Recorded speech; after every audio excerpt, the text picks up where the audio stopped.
en la historia de la televisión no tiene parangón, no se ha exagerado. Buenas noches.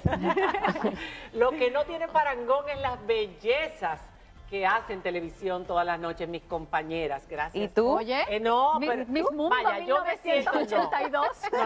No. Yo soy una señora ya.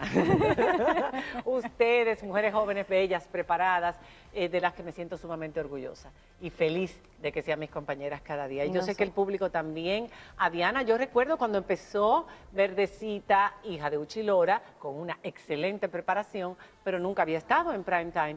¿Quién es esa? ¿Quién es esa? Hoy es una imprescindible en la televisión dominicana. Y mucha gente diciéndome, ¿quién es esa, Camila? ¡Qué bonita! Esto. Eso sí, Camila, prepárate, porque entonces primero es el paquete, la envoltura y luego el contenido. Tremenda periodista también. Bueno, señores, vamos a empezar con nuestro contenido. Ya hoy es lunes, estamos empezando una semana muy activa, pero antes vamos a sentarnos. Yo quiero felicitar a la gente de Claro Dominicana, porque ustedes saben que el 16 y 17 del mes de septiembre celebraron Clarotec Educación, soluciones para el nuevo hoy. Pero este será el primero de un ciclo de encuentros especializados que van a realizar durante todo el año, enfocados en colaborar con soluciones para enfrentar los retos de los sectores más importantes de nuestra sociedad.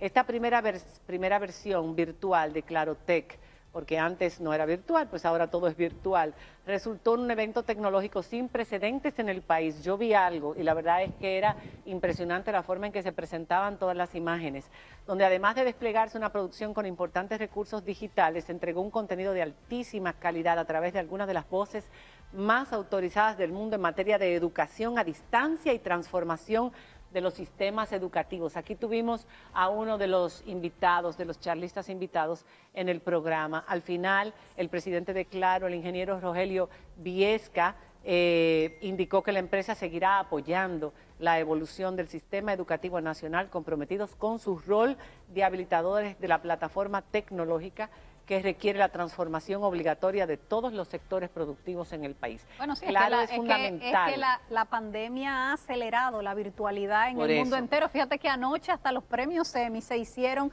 en forma semivirtual también. O sea, todos los candidatos estaban recibiendo sus estatuillas desde sus casas. Así es, y hasta los más reacios a la virtualidad y a las redes sociales y a las plataformas digitales se han tenido que adaptar porque no queda de otra, ¿verdad? No queda de otra. Eso Que es no que es lo mismo, no es lo mismo. Pero bueno, ya estábamos bastante acostumbrados a las redes sociales, al internet, al Netflix. Ahora es a trabajar y a estudiar a través. Hoy empezó la Universidad Autónoma de Santo Domingo con todas las limitaciones que ustedes saben que tendrán los estudiantes, porque no todos tienen los recursos para tener ni la conectividad, ni la computadora, ni la luz, que sabemos que es un problema en República Dominicana, la energía eléctrica.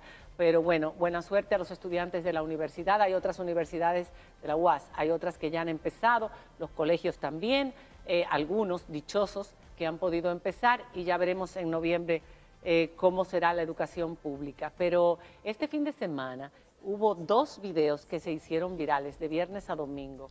Uno fue el despliegue de la cantidad y variedad de armas que fueron requisadas de los presos de La Victoria, de la penitenciaría de La Victoria. Armas y celulares de todas las formas y tamaños. Yo me quedé, bueno, mala con el tamaño. ¿Listos para la guerra?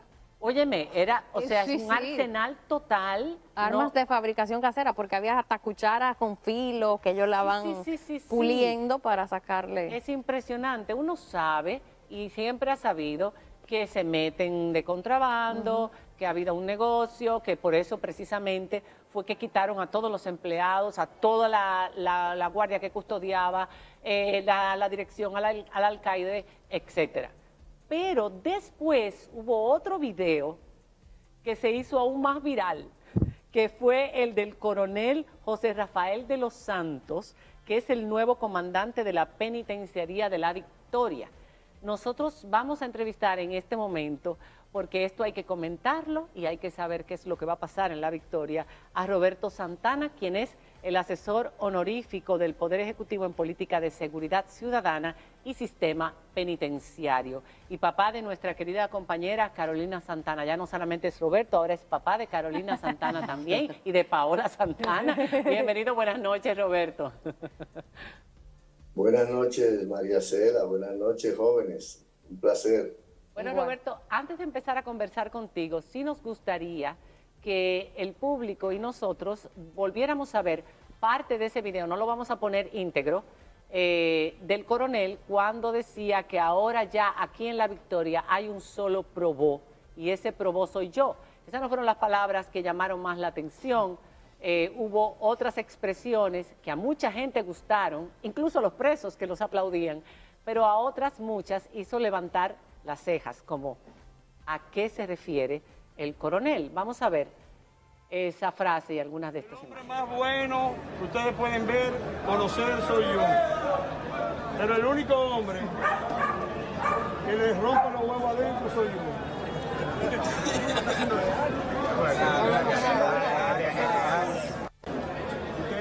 Bueno, él siguió, fue un discurso como de 6 minutos ante todos los presos, Roberto, y después me imagino que ese video anterior que vimos antes, el despliegue de todas las armas, fue producto de esa invitación que él le hizo a los presos para que de buena voluntad pues dejaran las armas el día siguiente a las 10 de la mañana para él no tener que requisarlas y tomar entonces represalias.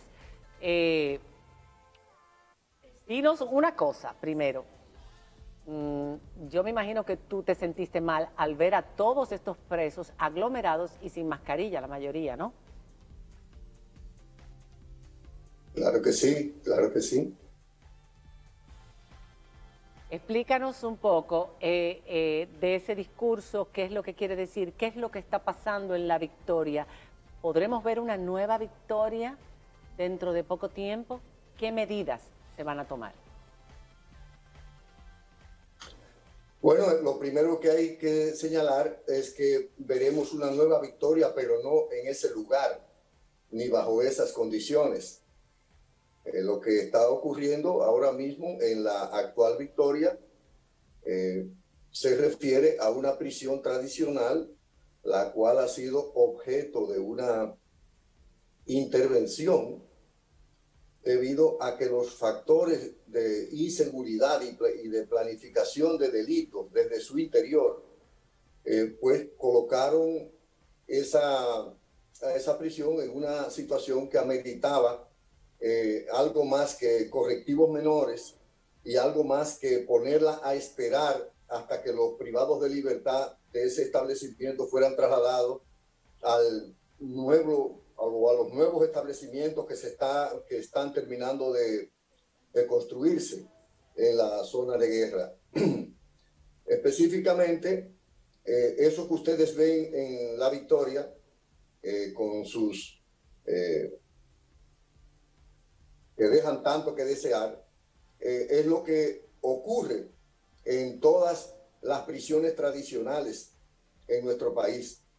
Y es el producto de los gobiernos no haber concluido la reforma penitenciaria como ha sido una demanda de la sociedad desde hace más de 15 años.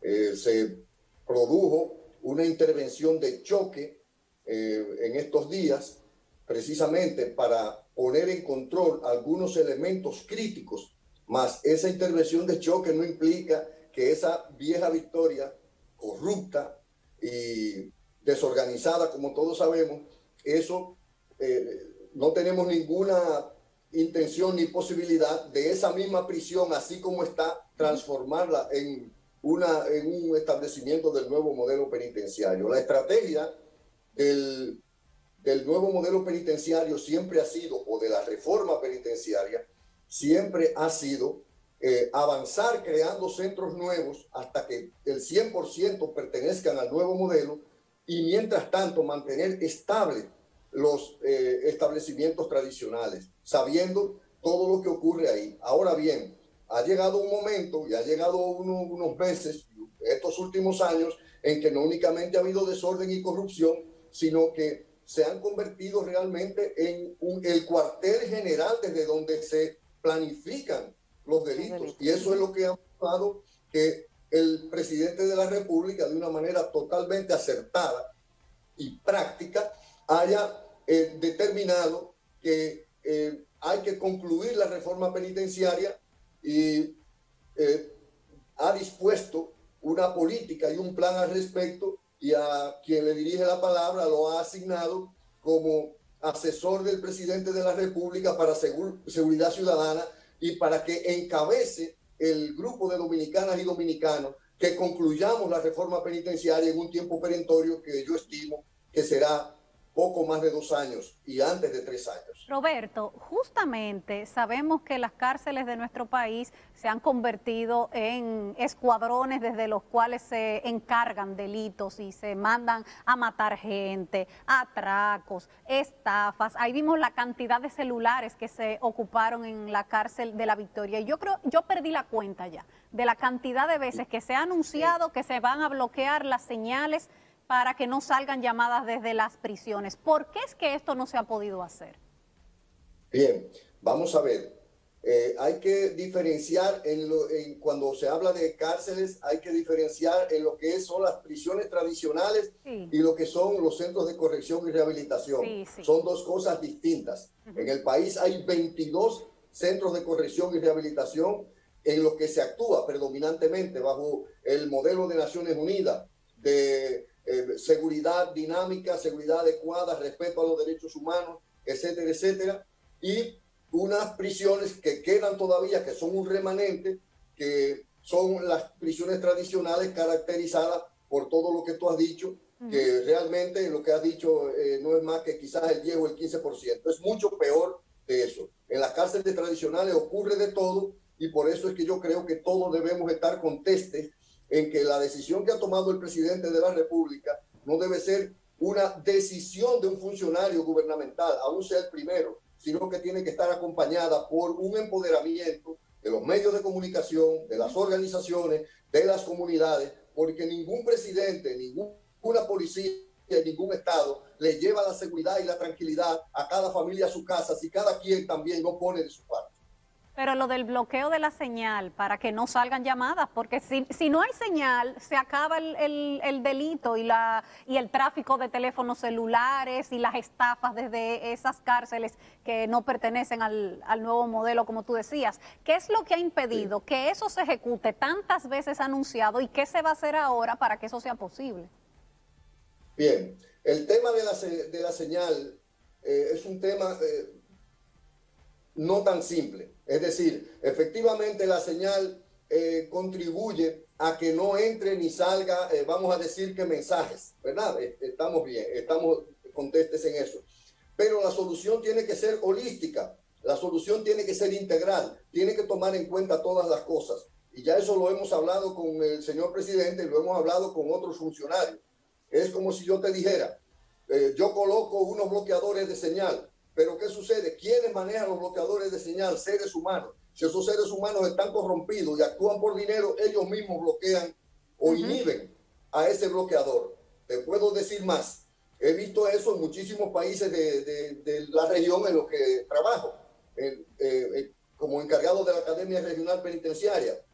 Verbigracia, El Salvador. Tú llegas a El Salvador, a una prisión de El Salvador, eso hace unos cuantos años. Está rodeada de bloqueadores, pero resulta que los bloqueadores están conectados a la energía eléctrica, por eso es que funcionan. Pero si aparece un miembro del personal corrompido que recibe un dinero y corta el cable de la energía, o como sucede en América Latina, hay un apagón de 8 horas, entonces se daña todo. Todavía más, si para resolver eso ellos tienen un inversor o un grupo de baterías, pero esos criminales ahí dentro le pagan un dinero al personal penitenciario para que corten la batería, entonces también se daña. En síntesis, es un problema complejo, diverso, en el que tienen que intervenir muchos factores. El primer factor es la voluntad política, y por eso yo creo que hay que saludar que al inicio del gobierno se haya identificado como uno de los principales problemas la inseguridad ciudadana y entender que la inseguridad ciudadana, entre otras causas, tiene lo que sucede desde las prisiones.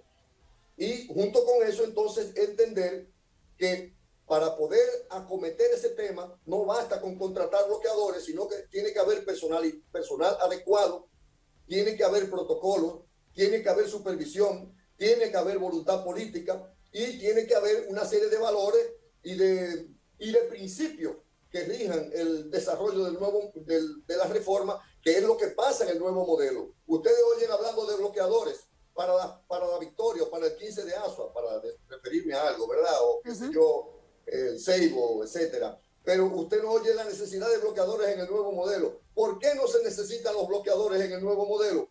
Porque, como ustedes saben, por donde entran los celulares, las armas, la droga, el whisky y demás, ¿por dónde que entran? Por la puerta. ¿Quién cuida la puerta, María Cela Álvarez? El personal. Si el personal no sirve, pues simplemente todo entrará y todo saldrá. Ahora yo soy partidario de que tengamos inhibidores de señal, pero junto con eso tengamos un personal inhibidor de la corrupción. Exacto. Y que haya adecuados programas. Don Roberto, otra de las irregularidades que se da en la mayoría de las cárceles de aquí en Najayo, pero hablemos de La Victoria, por ejemplo, que tiene hasta un pabellón denominado Alaska para los presos con privilegios o presos de cuello blanco y narcotraficantes que pueden costear los 100,000 pesos que cuesta una habitación VIP, vamos a decirle, en La Victoria.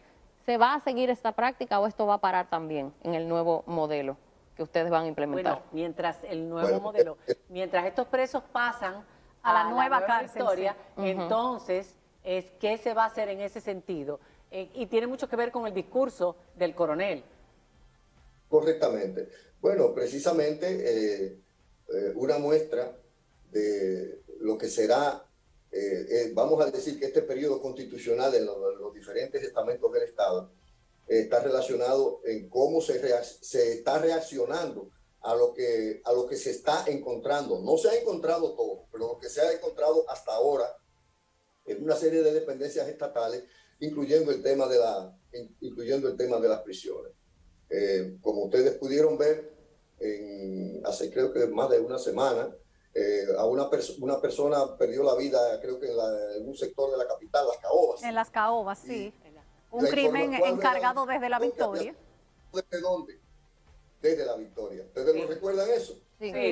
¿Cuál fue la respuesta que dio el gobierno? A apoyar a la Procuradora General de la República, que dispuso la intervención de La Victoria. Se le apoyó con personal militar, con personal policial, con agencias de inteligencia del Estado y la Procuradora dispuso, es lo que sabemos, que esa intervención va a durar, y eso va en relación a la inquietud que presenta María Cela, va a durar mientras quede un solo interno ahí y hasta que sean todos trasladados a la Nueva Victoria. Y se estima que eso va a empezar a suceder en los próximos 5 o 6 meses. Es decir, estamos hablando más o menos del primer trimestre del próximo año. Ahora, como ustedes también señalan, ¿qué es lo que pasa con ese discurso de ese coronel? Bueno, ese discurso de ese coronel, queridas comunicadoras, es el pan nuestro de cada día de las prisiones tradicionales. Ellos mantienen el orden en base al terror, mantienen el orden en base a decirles si ustedes no hacen tal cosa, le va a pasar cual cosa. Y eso es lo que nosotros queremos cambiar. Y quiero decirle algo más. Ese tipo de discurso, respecto del cual el coronel y yo como ciudadano acepto su disculpa, en el sentido de que tenía que hablarle en sus códigos a los presos, aunque debieron, como dice María Cela, de por lo menos guardar el tema de la distancia social y tener mascarilla, es que en todas las prisiones tradicionales, y María Cela por lo menos sabe que yo estuve preso en todos esos lugares en mi juventud, en todas esas prisiones tradicionales existe lo que se llama preboste, es decir, una persona que controla una zona, que controla una cantidad de celdas y hay que pagarle dinero todos los días. Mejor conocido por los dominicanos como Probo. Sí. Probo, correctamente. Y resulta que si no pagan ese dinero, o le dan una golpiza o le quitan la cama, etcétera. Y por eso muchas veces ustedes ven que las familias van a visitarlo con mucha ansiedad. pero no es ansiedad, es que la familia le llevan el dinero con el que esos infelices, esa gente pobre que está presa ahí le paga a los preboste. Y es lo que quiso decir ahí, que no iba a permitir preboste, porque el preboste era él. Una lamentable, vamos a decir, similitud, pero lo que estaba diciendo era que no iba a permitir eso. Lamentablemente. Le habló en su idioma, como tú acabas de decir, con palabras que ellos pudieran entender. Le dijo, yo soy hermano de ustedes, yo soy amigo, yo voy a estar disponible cada vez que ustedes necesiten. Pero ya se acabó esto del probó, porque él decía probó. El único probó aquí soy yo. Al que le pongan un dedo, al preso que le corten un dedo, al que lo hieran, aunque sea un aruñazo, es aquí, es conmigo que se van a ver. Entonces, pero tú lo escuchaste detenidamente. Enterito. Lo de los huevos vamos a dejarlo ahí aparte, porque yo no entendí cómo es la cosa y tampoco de que él es alumno de alguien que estuvo anteriormente y tenía un sistema para aquel que violara las normas. Y eso es lo que preocupa a los derechos humanos. Pero uno se pone a pensar, después de tantos años de tener un sistema ya estructurado dentro de la cárcel, el tiempo que quede a todos esos presos que celebraban con alegría cuando él dijo, no va a haber más probó porque son víctimas dentro de la cárcel, los mismos presos. Porque los privilegiados son unos pocos. Víctimas de los privilegiados. Entonces, ¿cómo realmente se va a lograr sin entrar en conflicto con los derechos humanos y con lo que es el trato que se le tiene que dar a una persona aunque cometa una infracción dentro del penal? ¿Qué tipo de castigo? ¿Qué tipo de control? Dos cosas elementales, Oigan, mientras una prisión esté bajo el sistema tradicional, no hay manera de que se respete la dignidad humana y los derechos humanos. Óiganlo bien para que estemos claros. Es decir, hay 18 prisiones que están bajo el sistema viejo, el sistema tradicional, que es un sistema violento, corrupto e inhumano, para que estemos claros. Ay, perdóneme que lo interrumpa. Ahí el 58% de esos presos son preventivos, pero están juntos bajo el mismo modelo que los que ya están condenados. Entonces, ¿ustedes van a trabajar en eso de qué se va a hacer con los presos preventivos para garantizarles sus derechos humanos? Bueno, atención, voy con la paciencia, ¿verdad? María Cela sabe porque los dos papás de ella eran profesores. En el sistema tradicional, no hay manera que no sea cambiándolo al nuevo de garantizar los derechos humanos. La única manera de garantizar los derechos humanos y la dignidad es llevar esas prisiones al nuevo modelo, ¿verdad? Porque yo no puedo, ni como ciudadano, ni como director de la Academia Regional, ni como asesor del presidente, venir aquí a hablar mentiras, ¿verdad? Hay 18 prisiones indignas todavía. Y la batalla de nosotros es pedir el apoyo de la ciudadanía para que nos ayuden a cambiarla, construyendo nuevas instalaciones y llevándolas para que sean atendidas no por policías, no por militares, sino por un personal formado por el nuevo modelo penitenciario.